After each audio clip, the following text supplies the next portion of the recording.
akwengibingelele kini babukele emakhaya. Akwengibingelele kini nakini bogogo nomkhulu nabo bonke Nkosi yami esibambisene nabo kulo msebenzi. Lokho umbukayo lona okhulumayo nje ukulalela. Udokotela uMncwabi yahlehla wakadlamini Sibonga. Ikhona ke into engifisa ukuyindlulisa nento engifisa nje ukukhuluma ngayo namhlanje la ezweni lakithi. Besehlelo isehlo isibhlungu nebesisibi kakhulu la khona kade kuluthwa izitoro nama malls wethu kuluthwe kakhulu. Iphutha ke elenzekile bafowethu lilodwa nje. Kunomunye ke ubaba ona nje isitoro ona amashop athi abe makhulu. Udukelwe nje isigubhu sakhe wakwafika la kwaDlamini.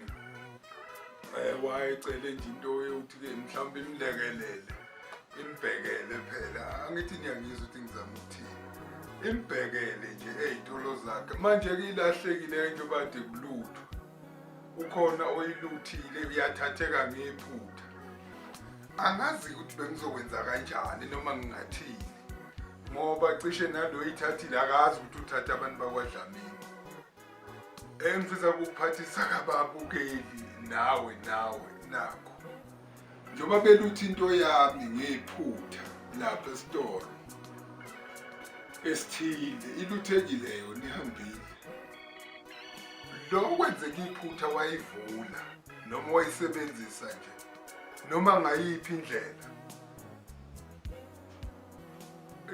usiyamnyamdabukela ngoba uzokhumlingo nje uzoyihambela nqunu nje uzohamba nje nqunu ucwele ngeke azazabone umuntu emahlweni akhe angazi bekungenzeka kanjani bakithi Nkosi yami nimtshele nje ukuthi ngithe indaba yonakale kulesa sigubhu lesasivule wasisebenzisa kabi engasicelanga ngoba impela ngoba nasi uzoyihambela nje ashaye nje njoba ayefika la emhlabeni wathi mayefika wafika vele enje kwakuthi ufikela komama babekhona bemthanda bamhlonipha basheshe bamphutha manje ke useyibuyisele emuva uzohamba nje jwabujwabu ilesa sigubhu lesi sithatheke ngephutha akasibuyisele ngiyacela hayi phela ocelayo yimi Nkosi yami yimi nje ocelayo njoba ngicela nje noma bekuthusa ukude kanjani vele ungifonele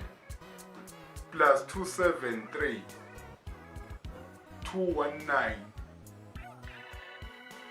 664 vele nje ushaya uthi hayi mani kwenzeka iphutha savuleka noma ngabe kuthiwa futhi uyambona ke mhlawumbe useduzane kwakhe usiyayihambela nje mhlawumbe kwafona uzoyikhohlwa vele nje ushaya uthi hayi nangu senje nami ngizomsiza ngizofike ngibeke isandla ekhanda ngiphinde ngimphose wona lamanzi ngimvumo konke bese kuya reverse kubuyele emuva ngiyabonga kakhulu.